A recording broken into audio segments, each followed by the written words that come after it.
Hey, bro, you see, we gotta get you. No, I get it. Yeah. Great morning, Grand Rise. We're going to go ahead and get started. We know folks will be dragging in, but we have this phenomenal young brother all the way from Baton Rouge. And I heard he went to Louisiana Tech. We ain't going to hold that against him. But he is running for the U.S. Congress seat, the newly created 6th District here in the state of Louisiana. And we've been having, Brother Ken, some lively conversation about tactical maneuvers between grassroots and Democrats at the local level. But he is phenomenal. So without further ado, we bring up the seventh cousin, Brother Ken, of Reverend Knight. And that is Brother Deacon San Juan Powell. Get us a prayer.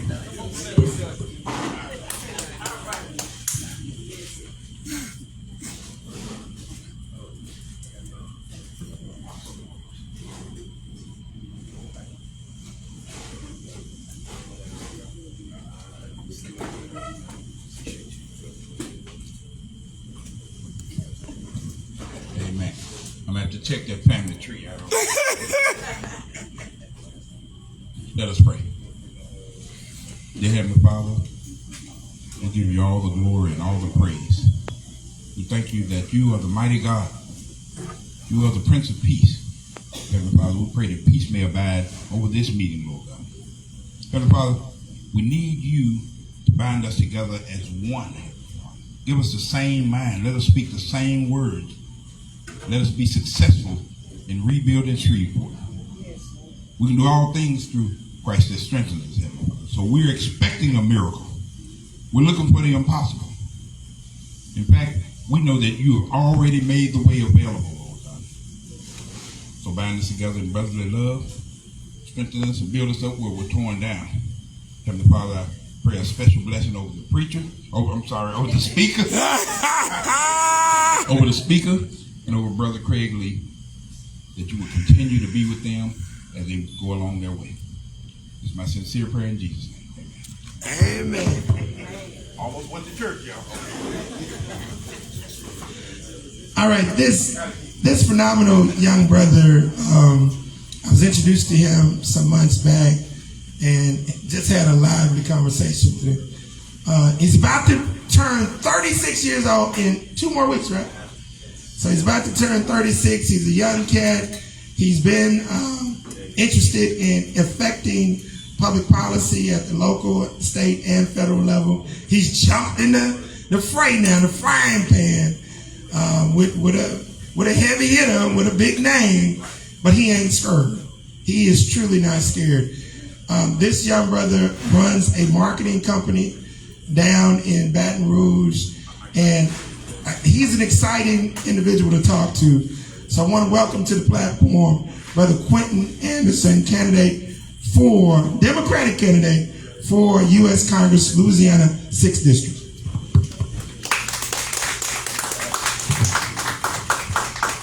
Well, thank you all for having me. I think you were channeling my mom, who I am the son and grandson of preachers.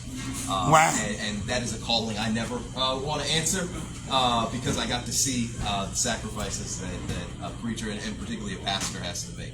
And it's almost been a little PTSD this campaign because I'm campaigning kind of the old school way, which is knocking on a lot of doors, going to churches, multiple services a day. We are now at the place where it's not just the early morning service and the late service. It's early morning service, late service, and maybe pastor's appreciation at 3 p.m.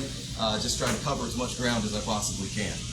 But that's kind of the way that I came up, which is that you go to voters and you ask them for their vote. And so more than anything else, that's what I'm here for. But in addition to that, I also kind of want to share a little bit about me because I do know that folks don't know me. I'm a new person. I'm young.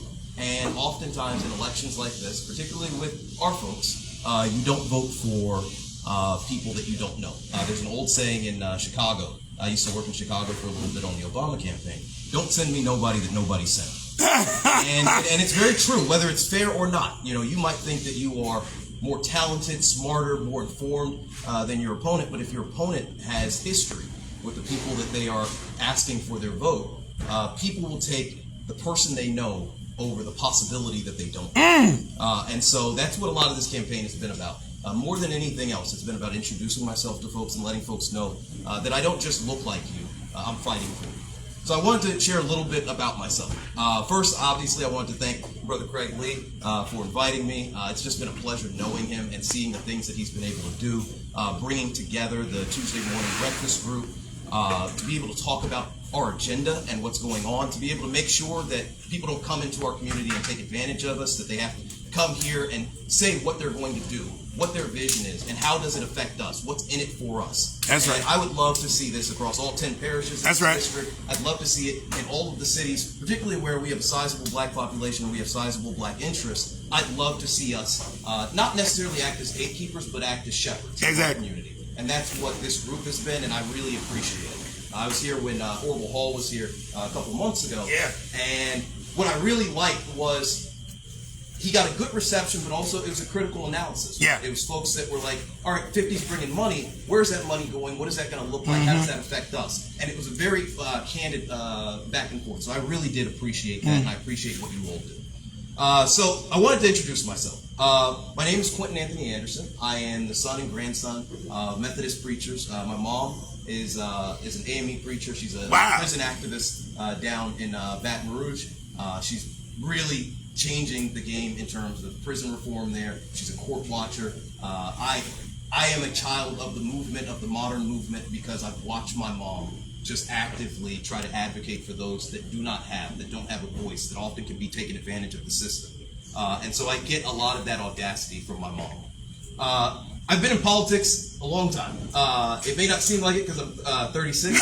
I've been in politics really since I can remember. I worked on a state rep campaign when I was 15 years old. And when I took a year off of college to go and work on Barack Obama's presidential campaign. I worked in Illinois organizing climate voters, and I worked in Colorado organizing climate voters, and I worked in Illinois getting a school-to-prison pipeline bill passed. And in that work, I have had the opportunity to observe black leadership behind closed doors. And you're having to get a little sweaty. Do this. And behind closed doors, one of the things that you notice about black leadership is often our communities are represented by folks who have been in office for 20, 30, sometimes 40 years. 70. Hopefully not 70. That'd be intense.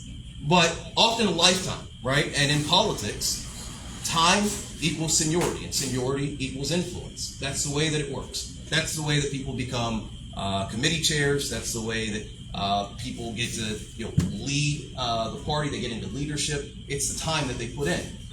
And in our districts, in our communities, whether it's at the local, state, or federal level, we have some of the most powerful politicians that represent us. And yet, it is our communities, it's those very districts themselves that are the most disinvested. Come on. It is those districts, it's those communities where the schools are shutting down. Come on. It's those districts, it's those communities where the roads look like crap. And the reason for that is because our leaders know that we expect disappointment. We're used to it. We have a history of it.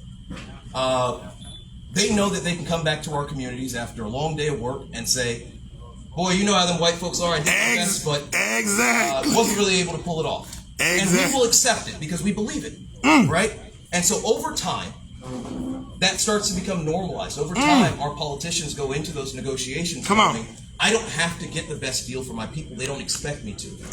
So what I can do is, you might want to bring Amazon to your side of town, white legislator or white council person.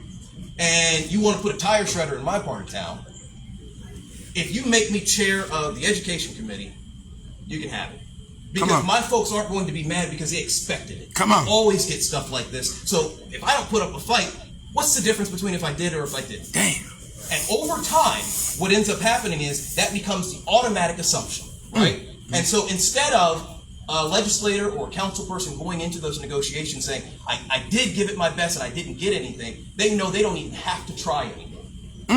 And so the reason why I'm running is because I didn't grow up under that assumption. I didn't grow up thinking that my people's vote or their voice somehow matters less. If enough of y'all vote for me, I get the same congressional seat that a white person gets. Come on. Your vote matters just as much, and so I should be fighting for you just as hard. And I shouldn't have the expectation of failure. Failure should not be accepted. Now, I might not be able to move the needle a mile. Sometimes I might only be able to move the needle an inch. But it's unacceptable for me to say that I didn't get anything for you. And it's unacceptable for me to go into those negotiations thinking that somehow my people deserve less. My people can afford less. My people are actually fine with higher crime. My people are actually fine with crappier schools. My people don't actually need to ride on good roads.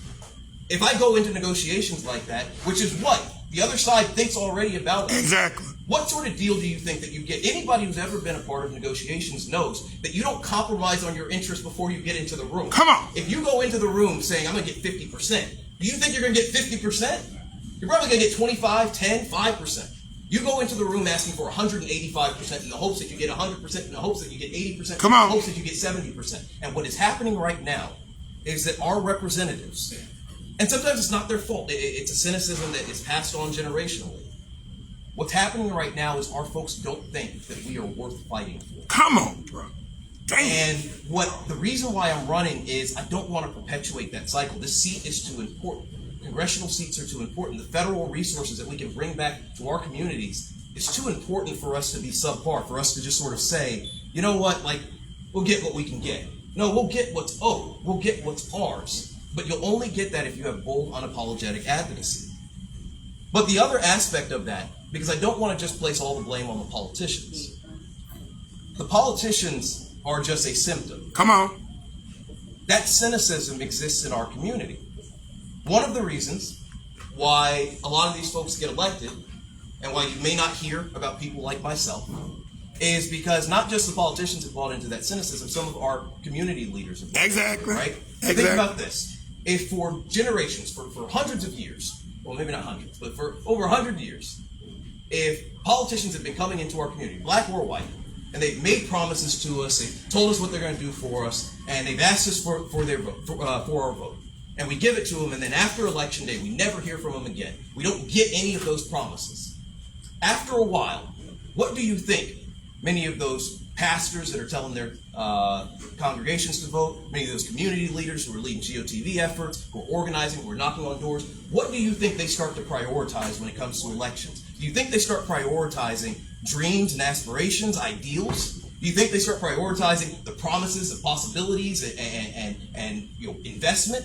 Or do you think they start saying, you know what, none of these folks are going to do anything for us after Election Day, so we're going to put our support behind at least the brother or sister who's going to put money in our community before Election Day? I'll put money in my pocket. Yeah, we're going to prioritize the campaign that's going to hire 35 of us at $15 an hour to go knock on doors. We're going to prioritize the campaign that's going to give my church a couple $1,000s for GOTV. Come on. Because at the end of the day, and we're going to prioritize that the politician that gives us a turkey dinner or a backpack. Come on, bro. Because after Election Day, we ain't never going to see them. So let's prioritize the folks that we're going to get something from before that.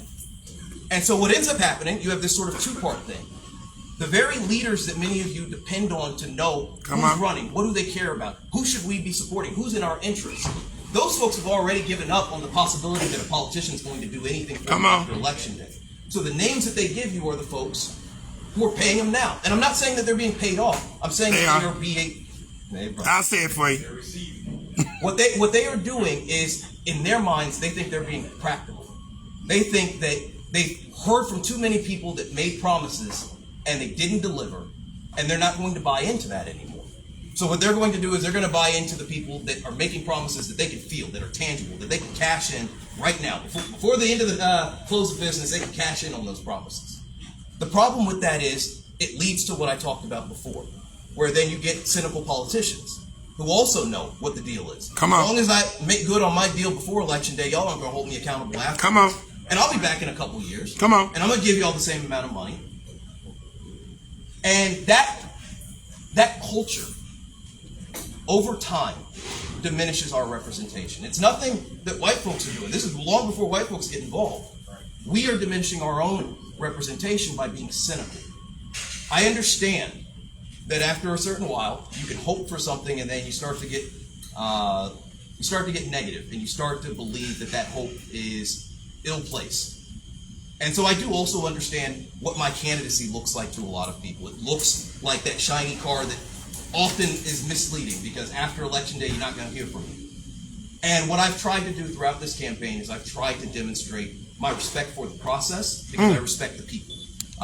We've knocked on almost 20,000 doors, and when I say we, that has been me. I was 25 pounds heavier in February than I am now, but part of that is I want the community to see me. I want folks to know that I'm actually serious about our representation. I was campaigning over at the Mount Canaan Apartments the other day.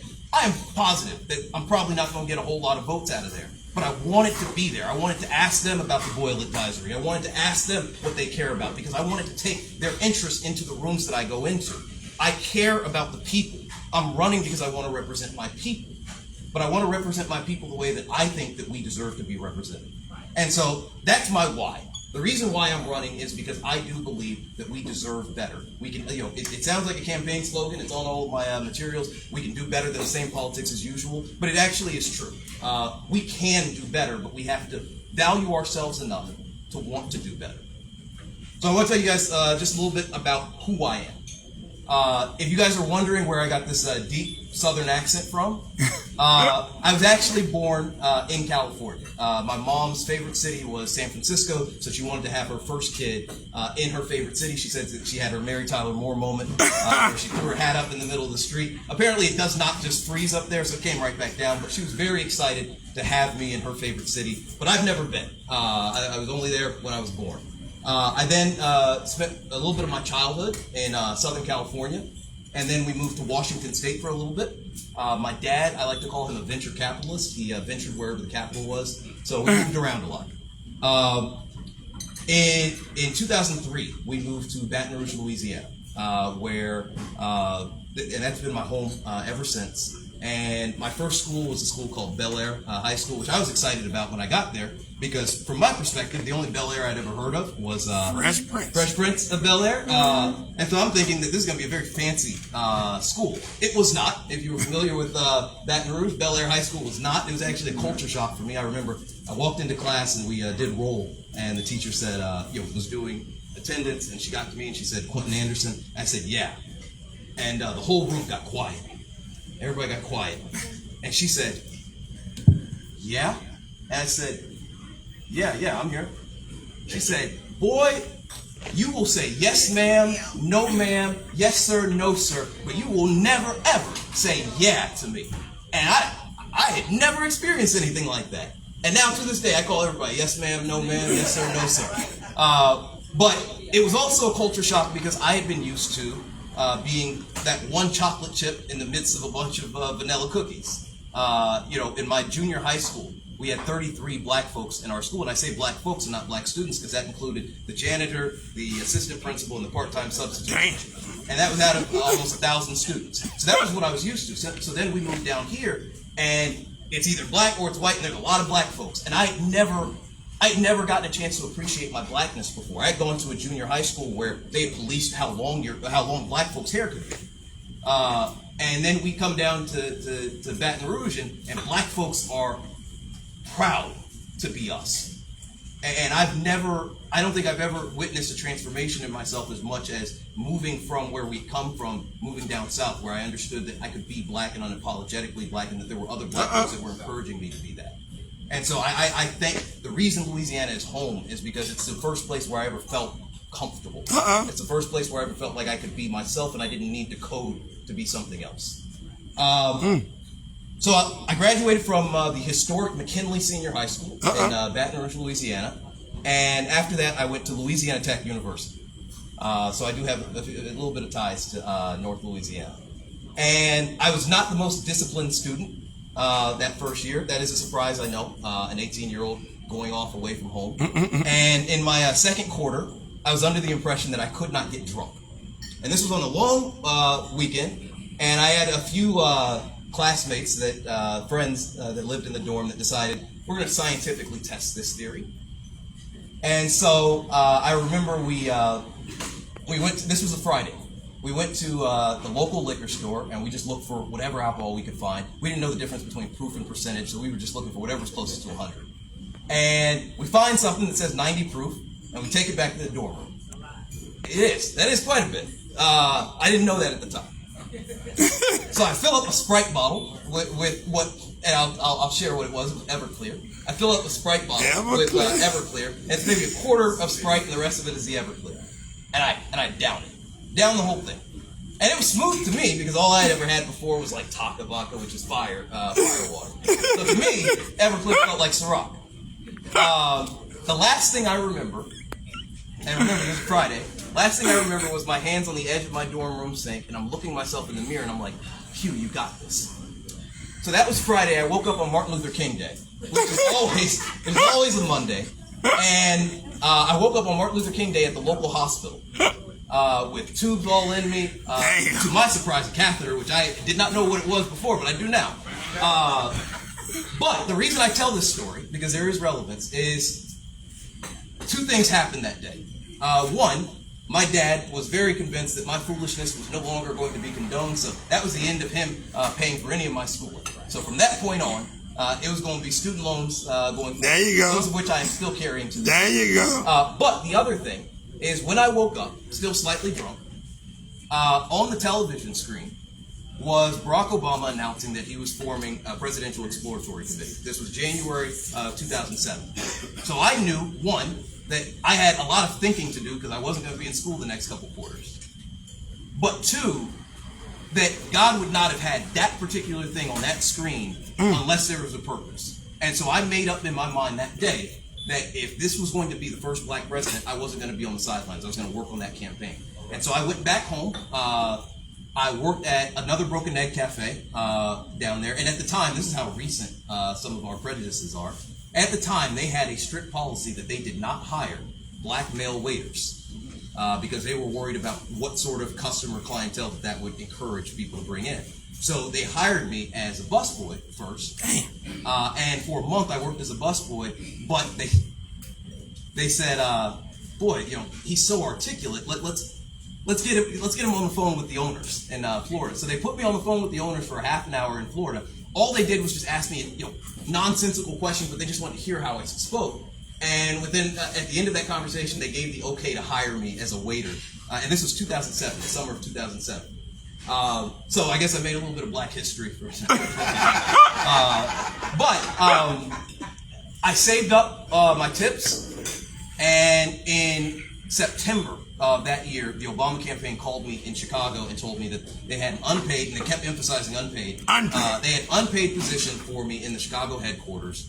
And if I was willing to pay my way up there and take care of myself, I absolutely had an opportunity to be there. And for me, you give me a crack, and I'm going to go through that crack in the door, because the door is rarely going to be just, you know, busted wide open. You have to be able to take advantage of the small opportunities that you have. And so they gave me an opportunity, and I moved up. I worked my way up to a paid position, ended up working as a field organizer in Missouri, ended up doing a lot of work in Iowa, because if we didn't win Iowa, there was nothing else, and we did win Iowa. But that was my first real foray into national politics, sophisticated politics. It's had a big impact on this campaign in terms of how I interact with voters. But that was a pivotal moment for me, to be able to work on the first black president's campaign, to be able to work on a campaign where you're working with a candidate that you believe in, that you don't have to lie about, that you can be proud of, that you don't have to sort of, you know, fudge the numbers. You don't have to lie. You know, I sometimes when we would knock on doors, people. I'm sure the campaign didn't like this. A voter would say, "Well, I'm voting for Obama because, you know, he's a pacifist." And I'd be like, "Well, no, he's not." And then, like, I'd break it down. But I felt comfortable being honest about my candidate, because I felt like if at the end of the day you had all the cards on the table, you would still think that my candidate was just a better candidate than anybody else that you were considering. And that had a huge impact on me in terms of politically. I still, to this day, believe that you can be successful in politics and still be a good person. That you don't have to sell your soul in order to make a difference. And I saw it. I saw it at the highest level. I saw a classy, respectable, sophisticated, educated black man with a black family lead this nation in a way that I still haven't seen since. And he did it the right way. And so for me, who am I to say that I need to take a shortcut when I watched it work? So that was the Obama campaign. I come back to Tech, and at this point now I'm the Obama guy because I was the guy that worked on the Obama campaign. So that's what I was known for. Cross Alpha Phi Alpha, and Kappa chapter, of course. Then went to law school at LSU, and got my law degree. And after law school, in fact, actually prior to the end of law school, I worked as a legal extern at the Capital Area Alliance for the Homeless, which was ironic because after law school, I overestimated how valuable my degree would be and how quickly I'd be able to find a job. After law school, I actually suffered from about 3 months of homelessness. And I don't mean like couch surfing, I mean like homelessness. I was sleeping in one of my old classrooms at the law school. So during the summer, the way that LSU worked is it would have shortened hours, and so it would close at about 7 o'clock. So I would go back into the law library at about 6 o'clock. At 6:30, I had to make my way up to one of the classrooms, and I'd hide under a desk. And at about 7 o'clock, the police officer would do his little survey of the school. Once he realized nobody was there, he'd leave, and that is where I would sleep overnight. And at about 5 a.m., because the janitors would get there at 5:30, at 5 a.m. I'd wake up, I'd make my way to the campus gym because I still had access to it. I'd wash up there, and then at about 6 o'clock, I'd make my way back to the library, where everybody's in the library studying for the bar. I'm sitting there applying for jobs, but at least I blend in. And that was my experience for for 2.5 months after law school. And I remember I had an incident where the car that I had in law school broke down before I graduated. So for me, when I was homeless, I kind of had different levels of progress. If I could make enough money to get my car fixed, then maybe I could sleep in my car. And then if I had a working car, I'd be able to drive to interviews and things like that. So I was very pragmatic about my approach of getting out of homelessness. And I remember a law professor saw me at the gym one morning, and he asked me, "Quentin, how's the job search going?"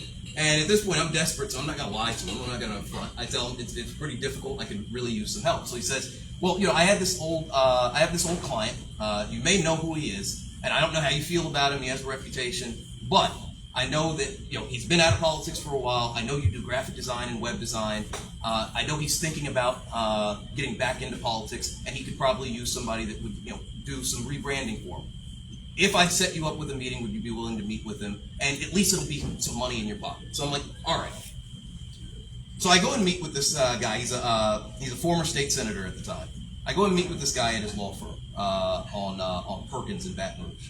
And he talks to me about, he wants to get back into politics and he'd like a more modern brand and all that. And so he asked me to put together a package for him.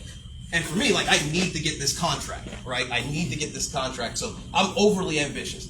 He gives me a couple of days. I put together everything. I'm putting together assets. I'm making the logos, all that stuff. And I come back to his office a week later, and I bring him the project. And he asked me, "All right, this is a good start. How much are you going to quote me for?" And I gave him a low ball because, again, I need the money. He says, no. Tell me what you're worth. So I quote him $3,000 for the whole project. And he says, all right, I'm going to pay you half up front, and then I'll pay you half upon delivery. So with this politician, apparently half of $3,000 is $1,000, which is perfectly fine. It's a rounding error. But look, I just needed the money, right? So he gives me the $1,000. He gives me a $1,000 check.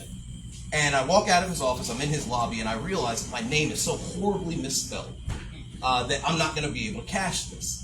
But I'm thinking that it's just a mistake. My name's Quentin Anderson, and Quentin is spelled so many different ways. So I'm like, all right, I get it. So I turn to his secretary and I say, would you mind just reprinting it just so that I'm able to cash it? And she's like, absolutely. So she goes into his office, and she's gone for 10 minutes. She comes back out, no check in hand, and she just repeats the same line. She says, and I'm not going to say the person's name because I don't want to out this person, but she says, "Senator so and so will no longer be needing your services." Damn. And I just gotta look at her. I'm like, what? And she's like, "Senator so and so will no longer be needing your services. Thank you." And just repeats it over and over again. So I get the point, and I leave. I get back to the law school into my little classroom where I'm sleeping, and I email the senator, and I say, and I play dumb. I'm like, I didn't quite understand what your secretary was saying, but I'm really excited to continue the project. Just let me know what the next steps are. I never heard from that brother ever again. Now, that is not to say that I never saw those assets ever again. I did see those assets. I did see those logos. I did see all that stuff. But I never saw that brother ever again. And that was my experience with politicians who think that they can get away with, if I don't think that you're valuable, then I can treat you like it. And for me, that had a big impact as well. But I was able to ultimately get myself out of that. My first job out of law school was working at United Way. I was a fundraiser, and anybody who has seen my campaign finance report can probably attest that I probably wasn't a very good one. I then, I did that for a year and a half, but I had a love for politics, so I wanted to go back into political organizing. So I took a job in Colorado, which didn't pay me enough, so I ended up having to sleep in the office there while still paying rent here in Baton Rouge. But I organized climate voters in Colorado, particularly young climate voters. That opportunity gave me, because we had success with that, I got offered a job as campaign director for the Campaign for Common Sense School Discipline Reform in Illinois. And at the time, they were in the process of trying to curb the school-to-prison pipeline. And for those of you who are not familiar, but I'm guessing that most folks are, those of you who aren't familiar with the school-to-prison pipeline, that is recognizing that, particularly for our kids, when they are exposed to long-term suspensions and expulsions, they are exponentially more likely to find themselves in the criminal justice system. They just are. The longer that they're out of school, the more likely they are to have run-ins with the police, the more likely they are to get arrested, the more likely they are to go into the system, and you all know what the story is after that. And so what they were trying to do was they were trying to curb that by trying to get teachers and administrators to really see suspensions and expulsions as catastrophic as they are, and for them to be the last resort, not the first. But my job was to finish negotiating the legislation so that we had no opposition. Our sponsor did not want any opposition to it. And to be able to get enough votes to pass. The issue with the legislation going in was that it was pretty hardcore progressive legislation, and it only spoke to progressives that cared about racial justice. And the problem with that is you have to hope that there is a majority of people who can get to yes for the exact same reason that you got to yes, despite the fact that they come from very different backgrounds, they represent very different constituencies. And so for me, this was a really awesome test. How do you get progressive legislation that is in our community's interest passed, but with votes from people that may not be invested in our community or may not be there for the same reasons? How do you get 10 people around a table to yes for 10 different reasons? And that's what we did. We had started talking about racial justice. We started talking about the facts that I just told you about. But that only spoke to so many people. There were some folks that simply didn't believe it. They were like, well, your kids need to act better. Or, you're exaggerating. Or they're bad kids anyways. All sorts of prejudices that they had. But when we were able, this is just one of the talking points, when we were able to point out that kids with autism and kids with special needs who made up about, I think at the time, about anywhere from 10 to 14% of public school populations, they made up 25% of suspensions and expulsions. When we were able to bring that up, where no longer do these kids have color, now these kids just have a condition, and these conditions might be, there might be state senators that had an autistic kid at home. There might be state senators that had kids that had special needs. All of a sudden now they understood it a little bit differently. Some folks we had to be able to sell them on, your district just got redrawn, you got 20% more black folks, this would be pretty good for you if you voted for this. Some folks we had to speak to a whole lot of different interests being able to get them to yes. But the lesson I learned there was, I knew why this legislation was important. I knew what it would do for our community. And the folks who were with me, the folks who helped write it, the folks who were advocating for it, knew what it would do for our community. It did not matter why some Republican downstate was voting for it, as long as he was voting for it. Because the legislation was that important. Ideological purity to the point of, I need everybody that's voting for this to also say you're voting for it for the same reason, holds us back from so many different things. Come on. We have to start being practical and pragmatic about what it takes to get progress. Come on. And so that for me was probably the most important and relevant experience to the job that I'm applying for. Because I always try to tell people, no matter how excited you might be to vote for me, you're probably voting for member 435, right? You're voting for somebody that's going to be a part of a very large body. You're voting for somebody that, in order to make change, you're trying to move a cruise liner. What you have to prioritize isn't just what their values are, because I think that is very, very important. That's what they're advocating for behind closed doors. What you have to also prioritize is how do they get from step one to the finish line? Do they have a plan for that? And does that plan involve selling you out, or does that plan involve just getting creative about advancing your interests? Come on. And sort of circling back to what I said before, too often we sort of say, well, that's the way the game is, and so we will vote for people that will sell us out because we're convinced that, well, white folks would have sold us out worse. Come on. And what my approach has always been is I'm not going to sell you out. What I'm going to do is I'm going to try to figure out creative ways of getting other people on board for our agenda. I was just talking with Brother Craig. We disagreed on this, but about like how do you advance legislation that is in the interest of our people when you're in an environment where as soon as you say something like reparations, white folks are like, nope, we're not going to do it. And we can acknowledge the reason for it and justification, and yet they're still not going to do it. You have to get creative about how you package some of this stuff, how you sell it to people. You have to make it in there. This is true about just life. You have to speak to other people's interests in order to get them on your board. Nobody's going to sign up because it's your time. Nobody's going to sign up because it's right for you. It has to be right for you and good for them. And so if we're not being practical about how we go into these bodies negotiating for our interests, you're not going to get anything. And at worst, what you're going to get is what we've been getting, which is we get the crap end of deals, but at least our black leaders will power. We need something that is more beneficial for all of us. And so that was really important for me to get that bill passed. And so we got it passed. We got a Republican governor to sign it into law, and now that is the law of the land in Illinois. Suspensions and expulsions are the discipline of last resort. They're not the discipline of first resort. And you do have to prioritize more restorative practices.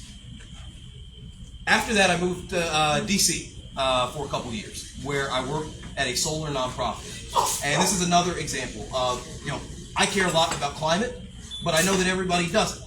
And that doesn't change, though, how urgent the climate crisis is. So how do you get people on board? When I was in D.C., what we were trying to figure out was how do you get solar panels installed on traditionally black churches so that they can start generating revenue for themselves, but also starting to get black folks into the clean energy economy. But the only thing that any of these pastors wanted to know was how much money were they going to make. Yeah. But that was fine because that's what we were selling. We were there because we wanted to affect climate change. But that was not what we talked about in that meeting. Because again, it does not matter why you're saying yes. I know what this thing can do for our community. I know what this thing can do for the issues that we care about. So if you say yes, it's going to still have that same impact, but you'll get whatever the thing is that's in it for you. And that's what I learned there was, again, sometimes being transactional is the only way that you're going to get what you need. But you have to be rooted in values when you're making those transactions. All of the work that I did outside of Louisiana, though, was an attempt to get back to Louisiana. And in 2018, and this was after Trump won, which I think was kind of a wake-up call for me, because I realized that in D.C. it's a lot of people who think like me and agree with me. But the problem with that is we all came from places where that same energy would have been better utilized. Right? Come on. D.C. is full of a bunch of people who talk about how awful they think Ohio is and how red Ohio is. But Ohio would be a little bit better if those people had stayed in Ohio fighting against the things that were happening. And I realized the same was true here in Louisiana. So I started a nonprofit organization called the Justice Alliance, which had absolutely no money, but it was going to be a vehicle for me to organize what was called the My Louisiana Equality and Equity Summit in Baton Rouge.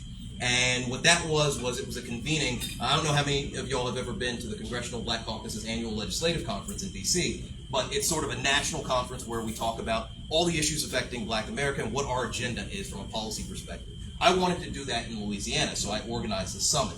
And I did that in 2018 and 2019. COVID kind of put the kibosh on that for a little bit, but that was my vehicle for coming home and building relationships with folks. And through those relationships, I got hired as a communications director for Together Louisiana, Together Baton Rouge. And some of you all might be familiar with Together Louisiana. It organizes churches around not just political issues, but a lot of political issues. And when I got hired as comms director, the two big issues that we were fighting, one at a state level and one at a local level in Baton Rouge. The state level one was the Industrial Tax Exemption Program.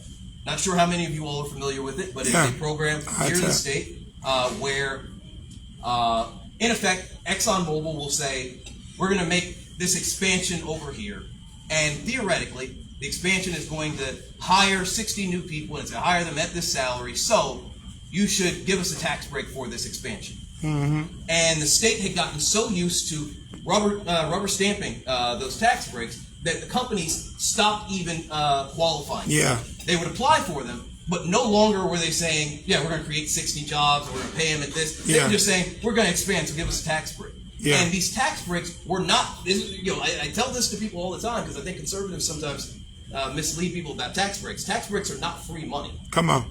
Tax breaks come out of your existing budget, which means that when I reduce that budget, those cuts have to come from somewhere. And so with ITEP, where those cuts were coming from, this is actually the worst part about it. They were not coming out of the state budget. Those tax cuts were coming out of your local taxes. They were coming out of your school taxes. They were coming out of your property taxes. What they were doing was they were taking money that was affecting your local communities, and they were doing it with the rubber stamp of the state government. And so what we were fighting for was we were fighting to protect Governor Edwards' executive order that said, going forward, if a company wants those tax breaks, they have to get the approval of 3 governing bodies in that community. It has to be the council, it has to be your law enforcement governing body, and it has to be your school board. And if you don't have a council, it has to be your police jury. And even though some communities still rubber stamp those tax breaks, it gave autonomy to these local communities. It gave them at least the ability to say, is this tax break worth us taking money out of our schools? And that was really important. It's also kind of ideologically counterintuitive for a bunch of progressives to fight for that because, local control is typically something that conservatives talk about. But they only talk about it when it's in their interest, right? Local control matters to conservatives when local control results in deregulation, lower taxes, less government. Local control when it starts to say, hey, we need some taxes for our schools. Local control that says, hey, we need some taxes for our roads. All of a sudden, local control isn't so great now. Now we want to control it at the state level so we can make sure that, those pathways to no taxes and deregulation are very clear. But did that, and at the local level, the other fight that we were a part of was trying to prevent the incorporation of a town called St. George. St. George's. And some of you all might be familiar with that fight. And just the spoiler alert, we were not successful. Not successful at all. But what St. George is it is a breakaway town in East Baton Rouge Parish. State law says that in order to create a school district, you have to have a city. You have to have an incorporated town first. In Baton Rouge, like I'm probably sure is happening in Shreveport, is happening in Alexandria, Lafayette, all over the place. Increasingly, white folks don't want to send their kids to black schools. They don't. As soon as they see that a school is majority black, they automatically associate it with lower quality, with all sorts of other things. They don't want their kids in black schools. But they also don't want those to pay for private schools. That's right. Right? They don't want to pay for that. So what is a perfect opportunity? I take my majority white community and create a school district that, in effect, is a majority white school district.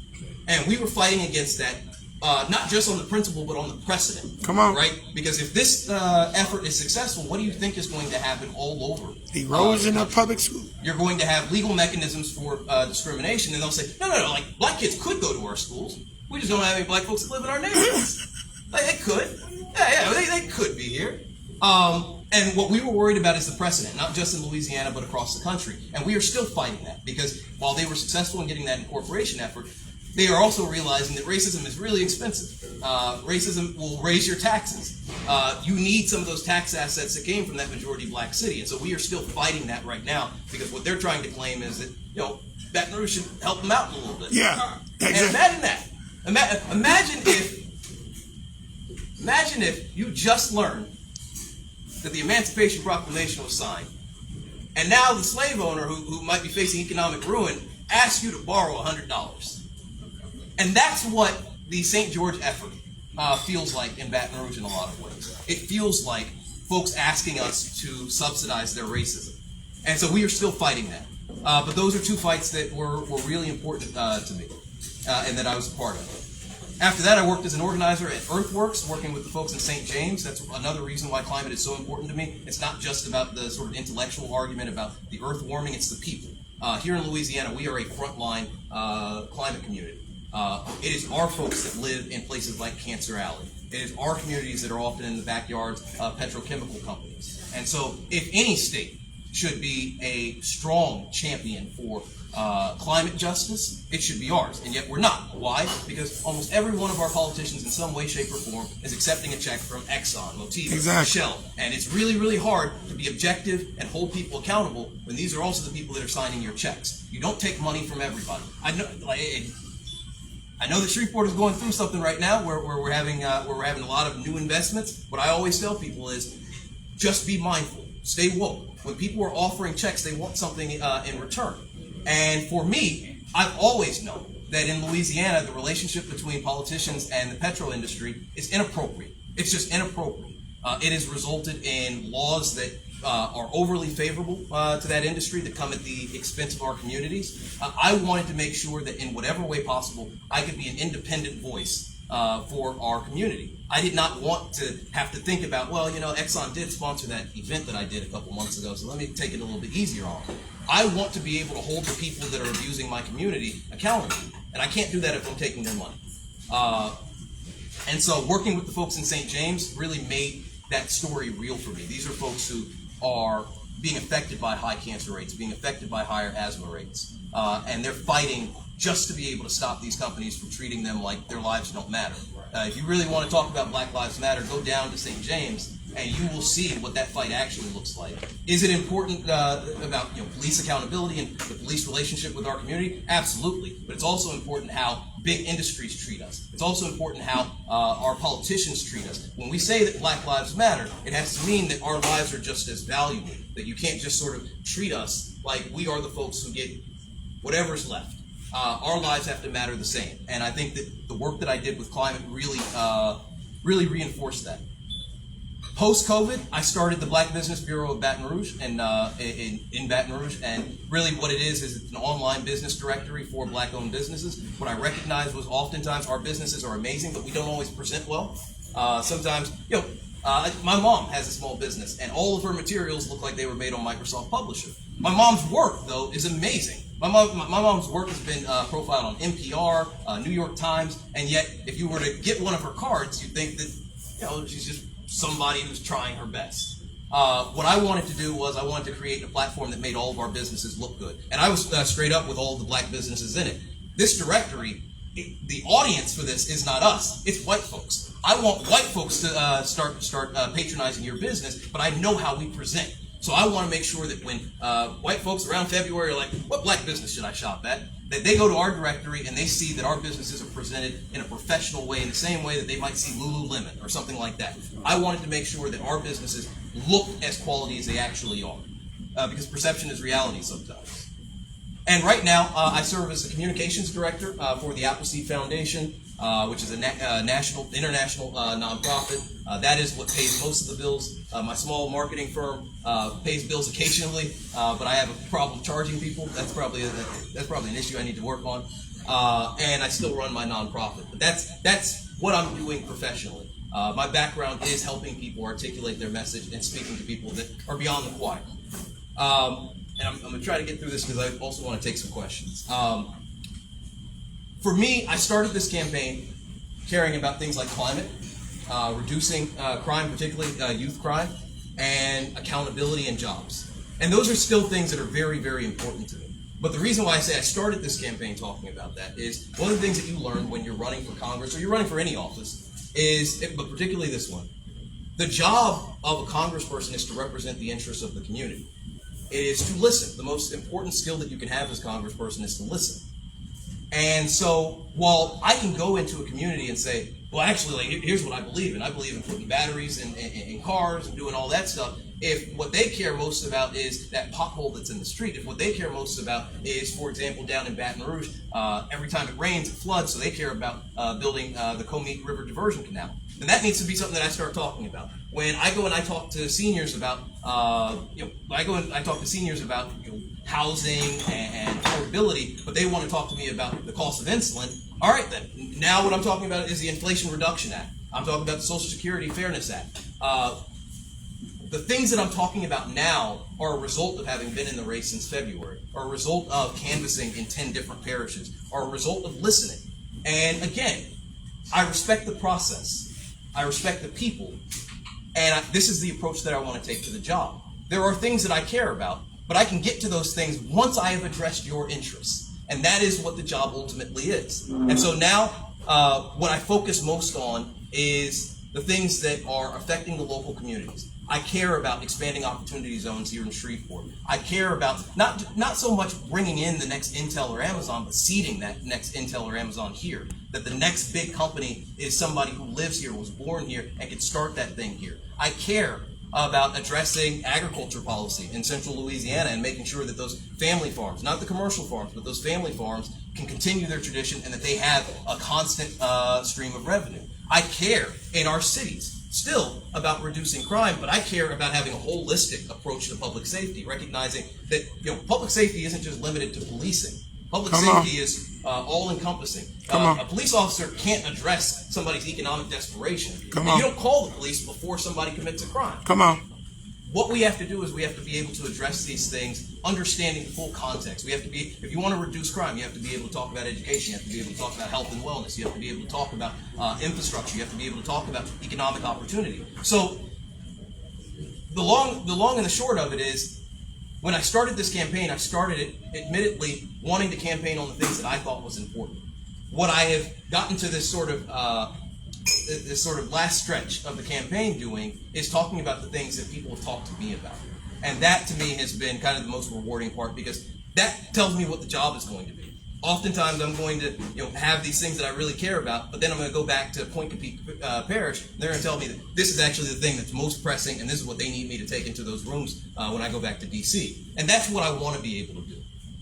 Ideologically, I consider myself, people have labeled me as the progressive in this race, and I don't push back on that. I think that most of my positions ultimately end up along that line, but I am incidentally progressive. The goal is not to be progressive. I don't go into a room saying I need to take the most progressive position anymore, and I don't respect that any more than I respect the person that just needs to take the most conservative position. I think that you have to take the position that makes the most sense to you, that gets you to the solution. For example, if there was a private sector way of addressing homelessness, I'd be absolutely for it. I don't believe that exists. I don't believe that there's any company or rich person that's going to take care of our homeless population, but I'd be open to it, because for me, the result is really what matters to me. Feeding the hungry, making sure that we end childhood hunger. That matters to me. If there's a conservative way of doing it, show it to me. I'd be open to it. But if there's not, I'm not going to say, well, I know that people are opposed to utilizing government. What would Jesus do? Are all of us under this impression that if Jesus got elected governor, Jesus would be like, all right, we're going to address hunger, we're going to address homelessness, we're going to address crime and poverty, but the one thing we can't do, can't use government and we can't raise taxes. I mean, who is under that impression? And so my guiding light is, what is the right thing to do? And yes, my faith informs it. What would Jesus do? Would Jesus start to equivocate about how he would utilize the resources at his disposal to address these issues? Or would Jesus just do whatever is possible? Keep in mind, Jesus got executed for political radicalism. So, like, everybody who thinks that Jesus would have been this, conservative evangelical, I think that folks have a very different idea of what my Savior did for folks. He fought for the least of us, and that's what I want to go into this doing. So when I say that I'm progressive, for me, it's more so about the outcome. The outcome is to raise wages. The outcome is to protect workers. The outcome is to protect women's rights. The outcome is to protect civil rights. If what that means is ultimately my positions are progressive, then so be it. But that's not the goal. The goal is the outcomes. And then finally, what can this seat do for you? Because I think that that's important. I want to be honest, because I was telling this to Brother Craig. No matter who you elect, you are voting for member 435. Now, my opponent sometimes makes the argument that because he did 4 years in Congress 30 years ago, that buys him seniority. Even with that argument, I just want to be fair, he would still be the most junior member of our congressional delegation, but I will concede maybe he's running to be member 432. All right? So I'll give you that. But even there, you are not going to walk in there and dictate the terms. And unless I was running as a Republican, somebody pointed this out. If I was running as a Republican, I might be running to be Speaker. You never know these days. But I'm running as a Democrat.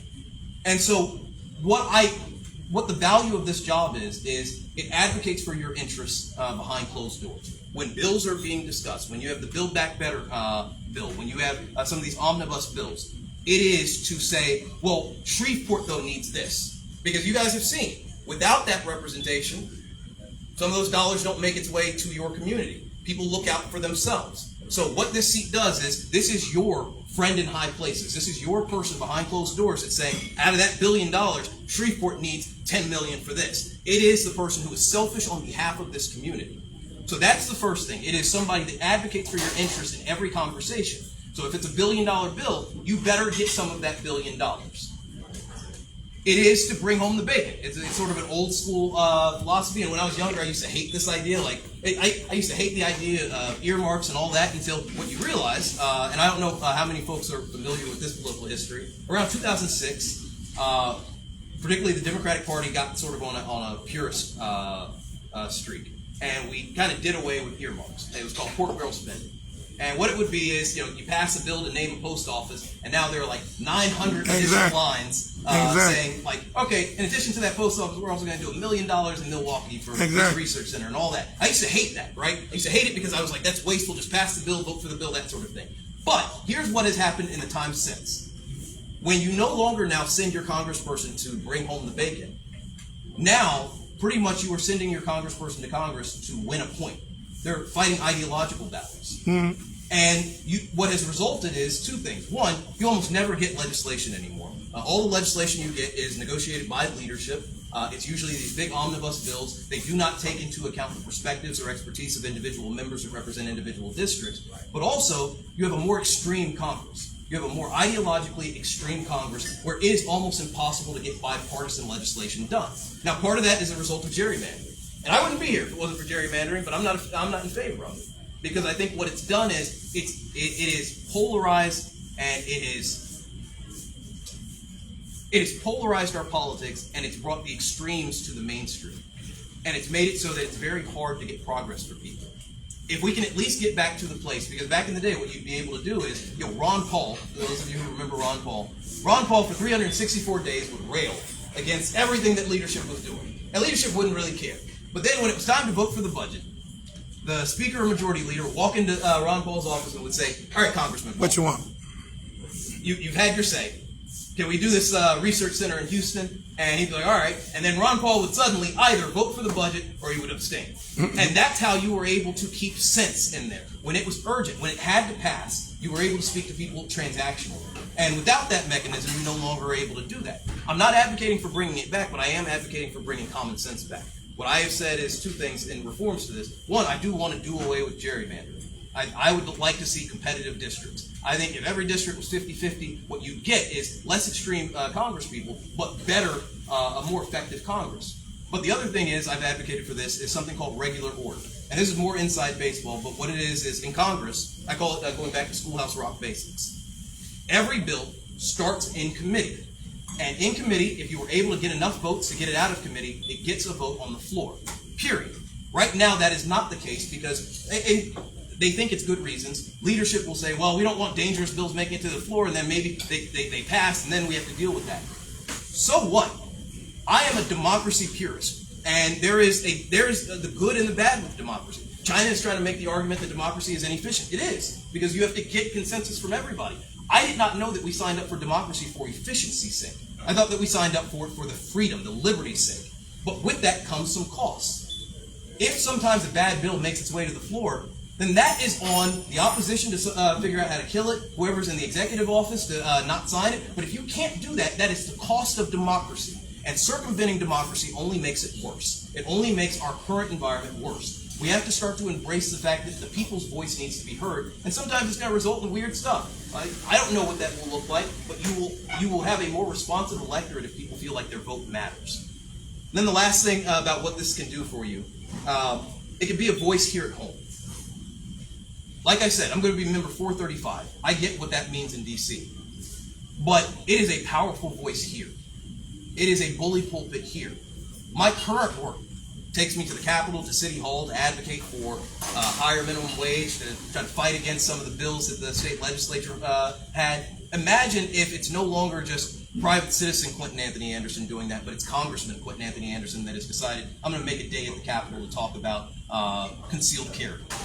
Think about what attention that brings. Think about the news networks that brings. Think about the energy that brings. There is power in the bully pulpit of this.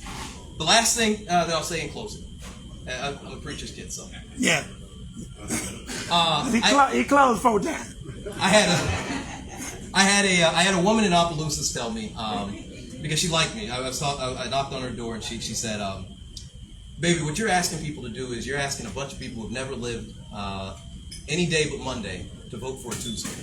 Damn. And I didn't quite understand it, so she broke it down for me. And she said, imagine somebody that has only lived one day of the week, and it's Monday. And Monday might be the worst day they've ever experienced. Monday might be when they lost their job. Monday might be when mama died. Monday might be when they lost a kid. But the one thing about Monday for that person is they survived it. They know how to get through Monday. Monday might be the hardest day of their life, but they know how to survive Monday. And then I come around talking about Tuesday. And for all of us in this room, we know the possibilities that Tuesday offers. We know what's on the other side of Monday. But for that person, Tuesday represents uncertainty. And so what my job has been in this whole campaign is to get people to understand that I understand that Monday is the devil you know. Monday is what you're used to. Monday will look the same every single day if you stay on Monday. But our community cannot afford Monday anymore. On Tuesday, we get guns off the streets. On Tuesday, our schools get invested. On Tuesday, we stop killing each other. So on Tuesday, November 5th, what I'm asking you to do is I'm asking you to vote your values. I'm asking you to vote your interests. But more importantly, I'm asking you to vote for the person that's going to represent you the way that you deserve to be represented. We deserve better representation. We deserve better politics than we've gotten. We deserve good. We deserve great. But we have to vote for it. We have to believe that we deserve it. We have to believe that we deserve politicians that answer questions, politicians that are accountable, that we don't always have to back the corrupt politician simply because, well, it's ours. We have to value ourselves enough to know that we deserve better leaders and better representation. So I want to thank you all for indulging me a little bit. I want to take any questions that you guys might have. But yeah. Let's give it up. I like that little slick. That was a little slick little thing that he did there with the Monday Tuesday thing. I like that. I actually just caught that now. Yeah, that was real slick. That was real slick. I want to thank you for coming out, and I'll hit a few questions there. Pass it around. So you hit on two key words that I know probably maybe Ken, maybe Curtis, and maybe Barrington. Two key words you hit on. Keywords. The first one was negotiations, and then the second was transactional. That happens at the local, state, and federal level. And you're the first individual, other than myself, probably Curtis, who talks about those two terms. So I'm glad that you brought that out. Now, what are your platform initiatives? Because you talked about a key thing that you did in another state. My stepson was the national spokesperson for Students Against School to Prison Pipeline. His name is Jalen Kennedy. He's a full scholar right now at Grambling State University in the Call Me Mr. program. And he actually went up to Colorado as a keynote speaker. Right now, when Jalen was doing his project, the per inmate allotment for a juvenile offender in 2007-8 was roughly $45,000. Today, in Louisiana, it is $155,000 per inmate. And I'm sure you know they built a new jail for the young ones in Monroe. In Mendon, just on Sunday, a 10-year-old murdered mama and I think granddaddy. Old boy used to be mayor pro tem and city councilman. Talk about that particular issue, because you brought that up. Because we got a lot of juveniles who are operating in a savage manner, and I'm talking, they putting people in the grave. Talk about that. Yeah. So reducing youth crime is, like I said earlier, it was one of the top priorities. And how could it not be? It's one of the top things that, if you turn on the news, that's what we see every single day right now. For me, the biggest thing, let's sort of address it in different tiers. With young people, teenagers, people under 18, what I really want to see is I want to see us address that economic desperation that they seem to think. They think that they have nothing to lose. And what I tell people all the time is when people think that they have nothing to lose, they act like it. But when people have something to lose, they act like it as well. The reason why I'm not robbing banks or boosting cars is because I have a pretty decent job. I have a nice apartment back home. I don't want to lose those things. I have a very cute dog. I don't want to lose that dog. And so when the stakes are higher, you think differently about the decisions that you make. But when you think that everybody I know goes to jail, and, what's doing a little bit of time? What do I have going for me other than what's in these streets? Then you are a lot more reckless. So one of the first things that I want to do is, obviously, I would love to implement some school-to-prison pipeline legislation at the federal level, because I do think keeping our kids in school is the most important thing that we can do. One of the reasons why we have a separation in our justice system between adults and juveniles wasn't a capacity thing. It was recognizing that kids are very different. No matter how bad the mistake is, and I don't want to downplay the impact of some of the mistakes that these young people are making. When they kill somebody, that's still a murder, right? And that murder still happened, and it still devastates a family. It still devastates a community. But I also want to be mindful of this, and this is where it gets tricky, because I'm being recorded, and I know how things can sometimes be interpreted. They are still kids. They still have underdeveloped minds. So when they make those decisions, in the same way that, like, if your kid goes and steals your car and crashes it, you do still recognize that is a kid who made a juvenile decision. It's a very adult decision, but, like, they don't understand the full consequences of what happened. In that same way, some of these kids are going into these streets, they don't think that there's 50 years after they turn 20. That's not the world that they're thinking about. They don't understand the consequences of the decisions that they're making. And so, one, keeping them in school needs to be a top priority, because we have to make sure that we're doing everything we can to develop these minds. Like, we can't just give up on them. And for our kids, we are so quick to give up on them. The other thing, though, is I want to make sure that we're prioritizing, particularly for high school kids, giving these kids a job, giving these kids money, putting money in their pockets. If you feel like you have nothing to lose, then let's address that. I don't mind if what we have to do is we have to get transactional to be able to get our kids right. If what we have to do, in DC, when I lived in DC, almost anybody that you met that was between about 45 and 65, what they would say is, the person that gave me my first job is Marion Barry. And Marion Barry has a lot of different issues, if you're familiar with Marion Barry. Yeah. But there's a whole generation of people that credit Marion Barry's Youth Summer Jobs Program with keeping them off the streets. Economic opportunity and addressing economic desperation is the way that you reduce crime. But particularly with these young people, you have to give them something to lose. So it's not just also giving them a job, it's also then embedding them with skills that allow them to develop further. One of the things that I've been a big proponent of that actually saved me when I was homeless was incorporating more digital skills and more digital skills training, not only into our schools, but also into our reentry programs. One of the things that does is you can make, this is lowballing, you can make $800 making a website for somebody. That's more than weed money in Baton Rouge a week. I'm just being honest. That's more than what runners are making in Baton Rouge. The average runner is making in Baton Rouge. You can make a website, and all you have to have is a laptop at home. You don't have to go into an office or anything like that. You don't have to apply for a job. You don't have to check a box to say that maybe you did a little bit of time.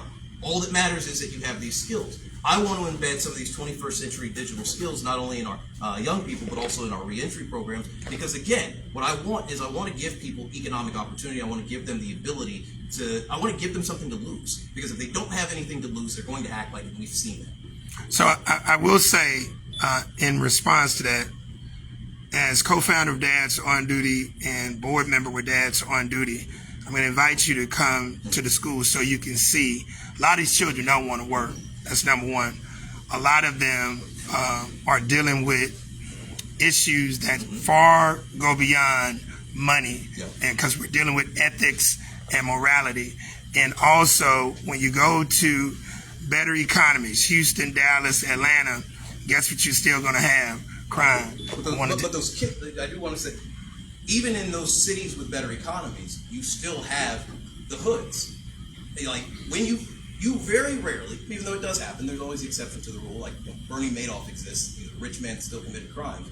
Very rarely do you see kids that come from places where they feel like they have a future, where they have opportunity. Do you see them stray? Like it just like you have to give them opportunity. You have to give them a future. You have to give them a future that they believe in, and that's the biggest thing. They're not going to believe in just an arbitrary thing. You can send them to school, but for a lot of them, yeah, school has been around for a long time. What's the difference between this right now and my current circumstance? You have to make that. You have to make that possibility, that future, real for them. And I don't think that we're doing a good job of that for those kids. So capitalism is predicated on the creation of a expansion of a permanent underclass.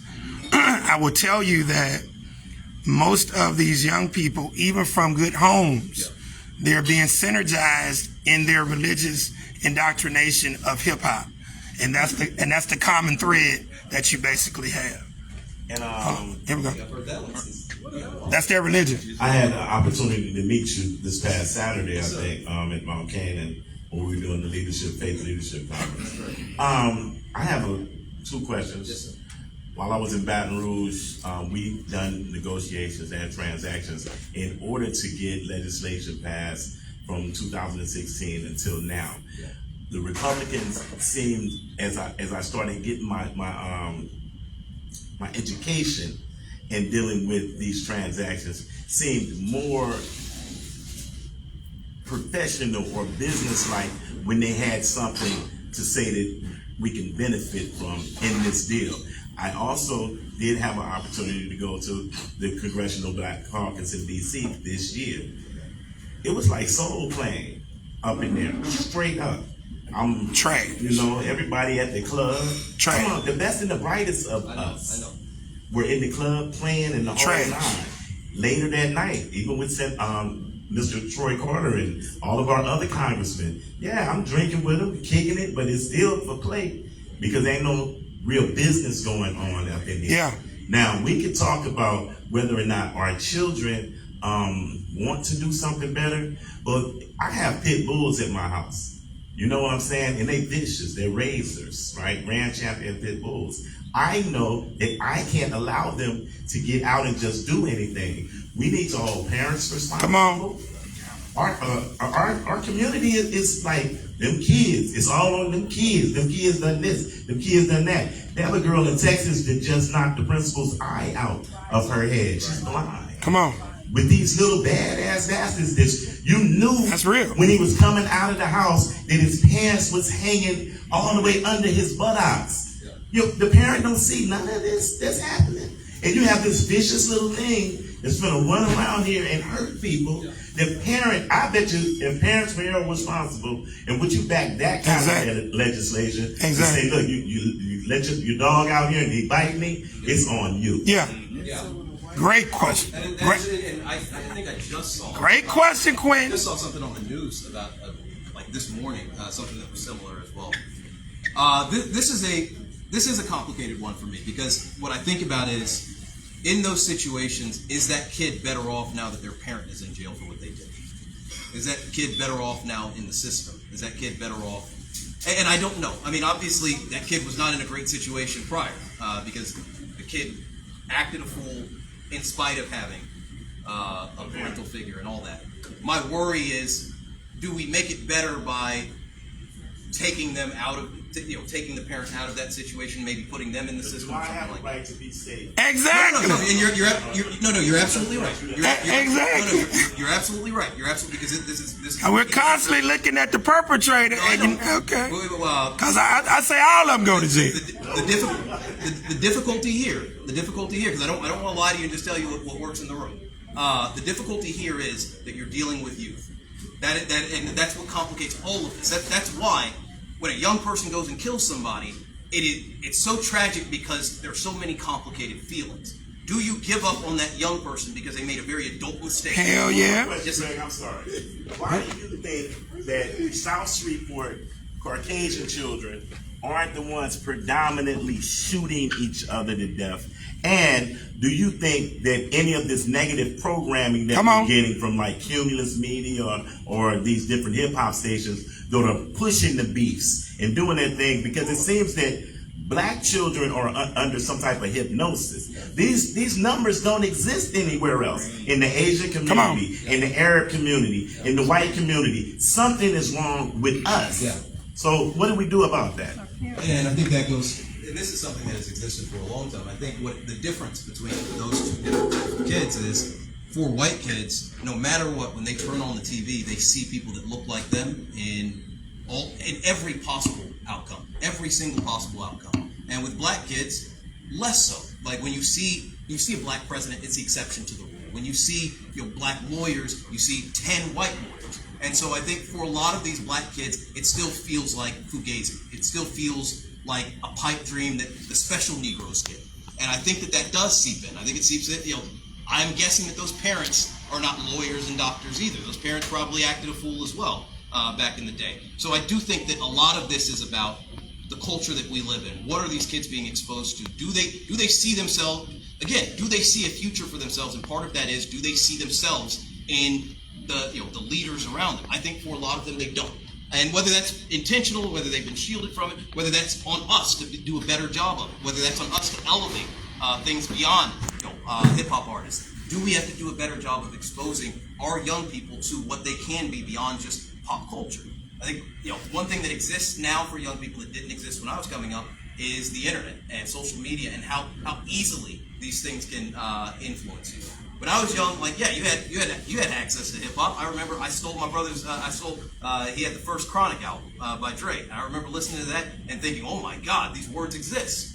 But I also grew up in a household where both my parents were college educated, and so for them, that North Star was always there. The music, in my mind, was entertainment. It was always that way. For some of these kids, they're listening to music that sort of mirrors life, and so I do think that the influences have a big deal. I am hesitant to take a policy position on that, just from First Amendment perspective. You can't really limit what is out there. A lot of it does have to do with what we're exposing our kids to in terms of that sort of stuff. Liability. I do want to go back to the liability thing. I am open to supporting expanded liability for violent youth crime, but I also still, like I was saying before, I don't want to lose sight of the fact that these are young people, and we still have to balance when do we give up on them?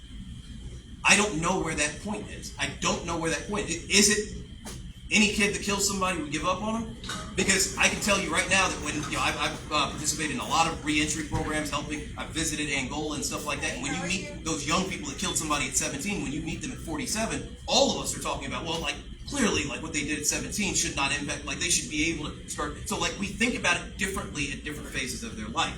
How do we come up with a comprehensive policy that takes into account all of our collective values, but also is somewhat objective, that doesn't just take into account how pissed off we are in the moment when they do it, but does take into account the more holistic thing? Do we want to damn a 17-year-old that, yes, does a horrible thing for the rest of their life? Do we want to limit their opportunities for the rest of their life? Yes. Because we can, and we do it. If they turn 18, we do it. Yeah. When is that point that we say that the kid isn't savable? When is that point where we give up? And I don't know where that is. And I'd be open to having a conversation about it.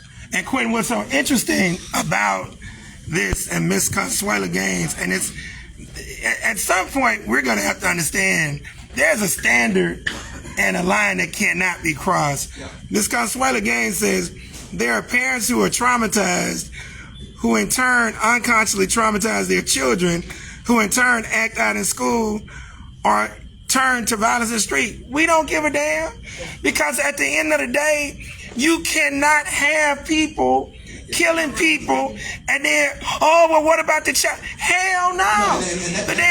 The damn people are dead. And that's the reality of criminal justice policy. Is on one hand,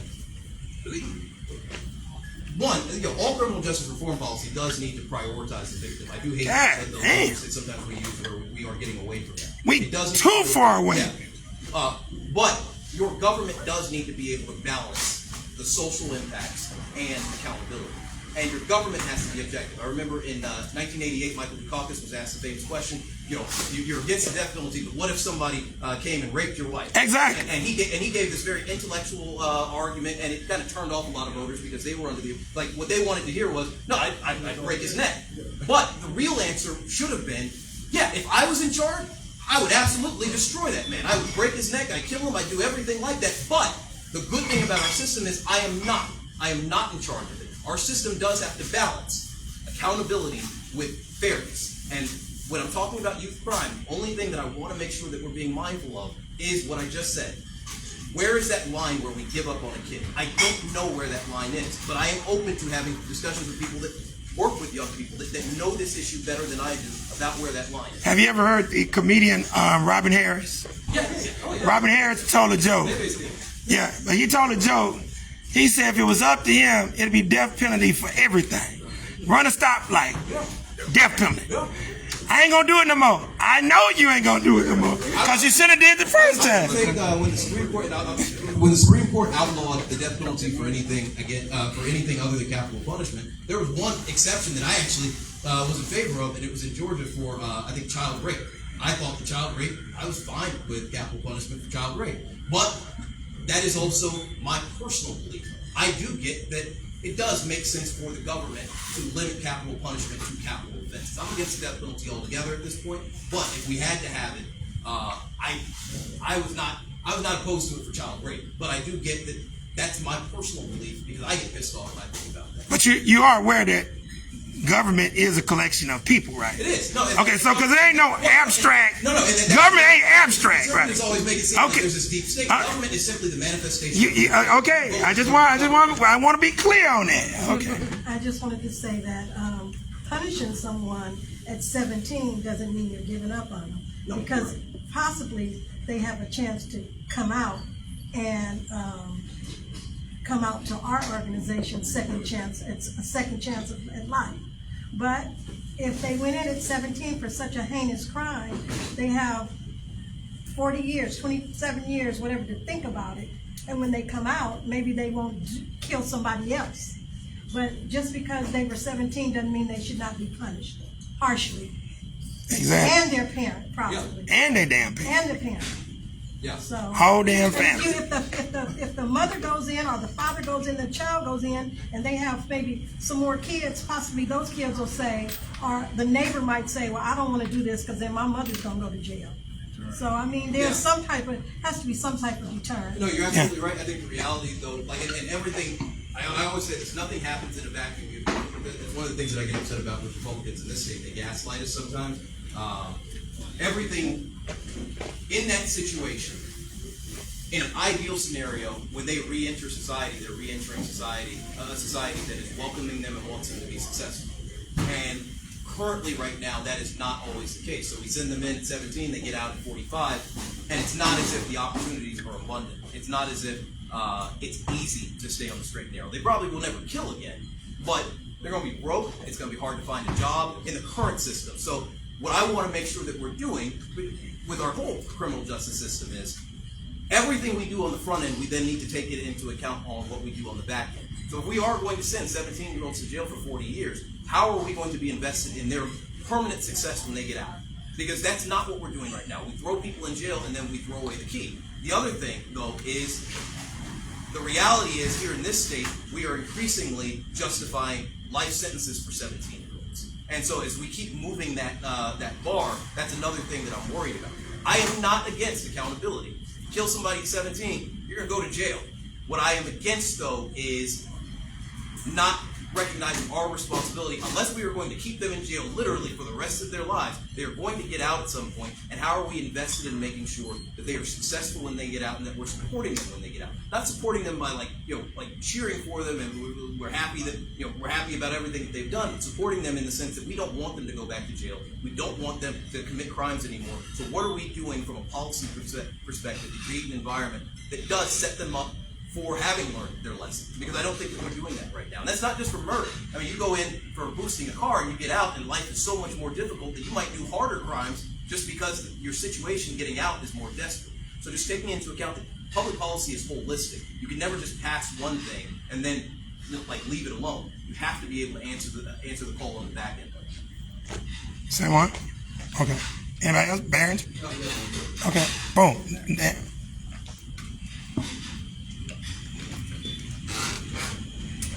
So, in reference to the crime and everything, I do believe when the young people do what they do, part of it is not just because they want to. I think that there's some underlying issues at home and upbringing.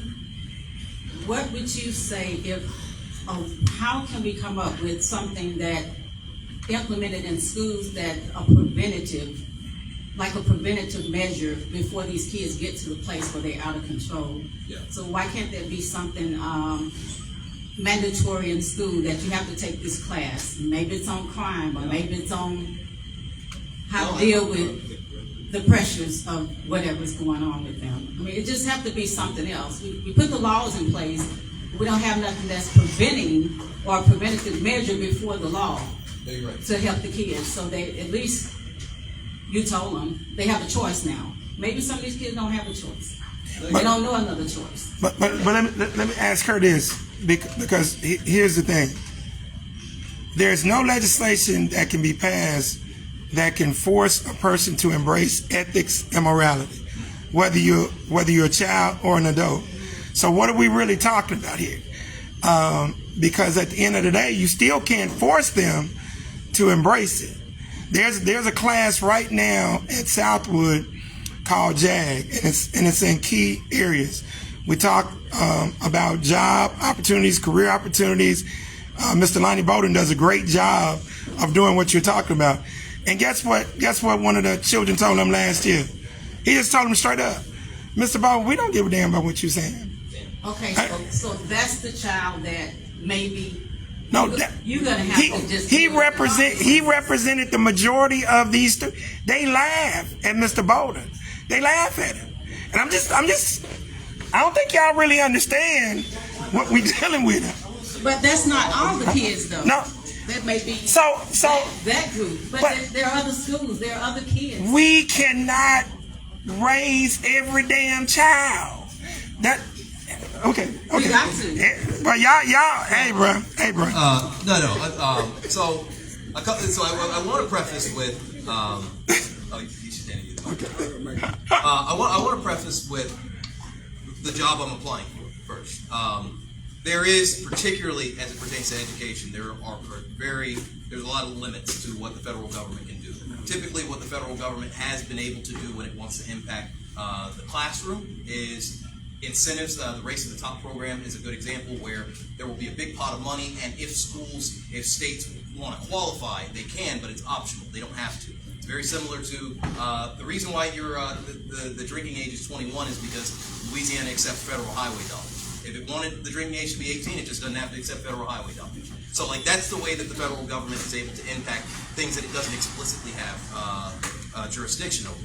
What I would be open to, but again, I'm running as member 435, so I also want to be clear. What I would be open to is what actually I experienced for a couple of years in high school, and what I experienced in elementary school. Two different things. I'd be in favor of year-round school. And I'd be in favor of, and I know this sounds crazy to kids, but I experienced it for 2 years and you get used to it, 8-hour school days. Man, come on. Full days, school days. One, it's not the craziest thing in the world. It's what most of us as adults are used to. And I think that when I went to a school that went from, 8 to 5, it was very convenient for my parents. But the other thing is, it limited how much free time I had. Pretty much I was in school or I was at home. And when I wasn't in one of those two things, I was doing an intentional activity. I think part of the issue is, a lot of our educational framework, a lot of the logistics around education were created a long time ago for a society that does not reflect what we live in now. I don't see anything wrong with kids being in school all day. I think it actually benefits them. I think, you see, for example, the drop-off that kids have over the summer.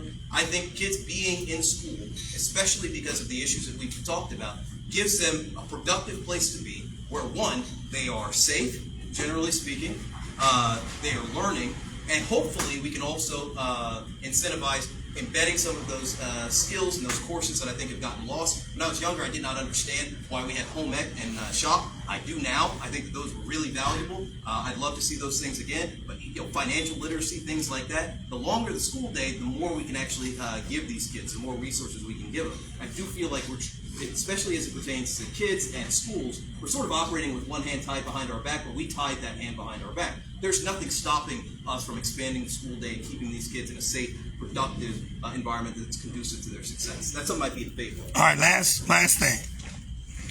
And I know Barrington was going to speak now that we talked about these damn children. Well, I will say that I think that's a great idea. I think our kids need options, but not as many options as we're giving them. It's both. I can see both sides. One side on the other end where there's some extracurricular teachings that's been done in schools and allowing them to make the choice so that when, you talked about it earlier, they don't know the significance of when they do create the crime. I do get there's a group of people that's like, no, they know. But realistically, I am at schools probably way more than the average school board member. Mm-hmm. And so I understand the dichotomy or the thinking of young people and what their situations are at home.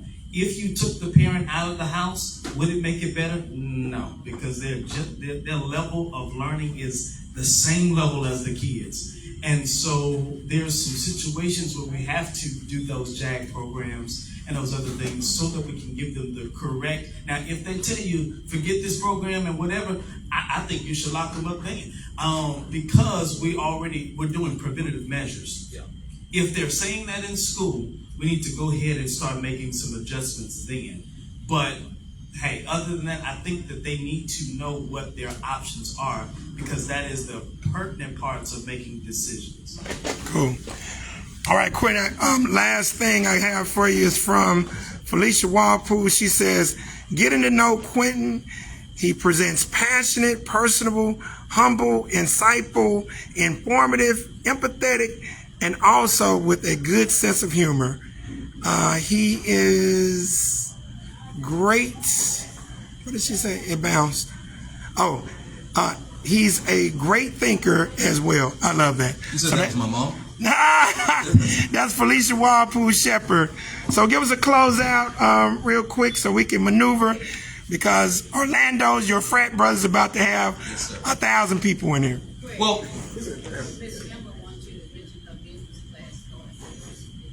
okay. You want to mention that? Yeah, no, we'll do that. Okay. One, obviously, I want to thank Orlando's. I want to thank my frat brother for not only making this space available for the Tuesday morning breakfast group, but I actually hosted one of the first campaign events I did with faith leaders. I did that upstairs, and I am almost positive that he did not charge me full price for that. Frat! That is what frat does. Frat! That is what frat does. That is it's lifelong in our community. But more importantly, I want to thank you all for coming. I want to thank you all for giving me a fair shake. I want to thank you all for your questions. And I want to implore you to, as this election happens, just have conversations about the issues. Because this is one of those elections where I'm not going to speak negatively about my opponent here. But this is an election where I think it becomes a very obvious choice if you simply put the candidates next to each other and you look at where they stand on the issues. I am running with respect for the community, and so it's comprehensive. Go on my website. Every issue that you can possibly think of is on there, and if it's not on there, there's a form that you can fill out to ask me a question. I care about making sure that at the end of the day, you all are represented the way that you deserve to be, particularly here in Shreveport. I know what the concerns are about this district, that anything that is rooted in South Louisiana usually is going to ignore the needs of North Louisiana. For me, that's just not the case. This district is home. This district is what I represent. And I want to represent you to the best of my ability. If elected, I want to be available, I want to be accessible, I want you to see me regularly, I want you to be able to ask me questions. But in the meantime, I want you to be able to do those things between now and Election Day. Election Day is November 5th. Early voting starts on October 18th. This is a double tap election. So if you're going to vote for me, I need you to be prepared to vote on November 5th and December 7th. But I think that we can do this. I know that we can do this because I think that people want something better than what they've got. And as long as I can present that option and that alternative to them, I feel really confident about what we're going to do this fall. Thank you guys for having me. Let's give it up.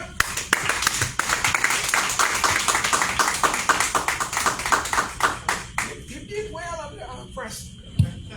He did well under pressure. We've cracked some congressmen before. All right, so Sister Irma's business class is starting on Thursday. This Thursday. She didn't leave a time, but get in touch with her at the Martin Luther King CDC. And so we got that going on. And other than that, boom, register, get connected with Quentin, the other candidates.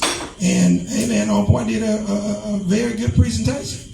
I mean, idealistic a little bit, but you know, I like him though. All right, most of y'all idealistic, especially you, Sister D. But all right, you guys have a great day. Oh, school board meeting this evening, 4:30. Definitely, if you can make it out, be there.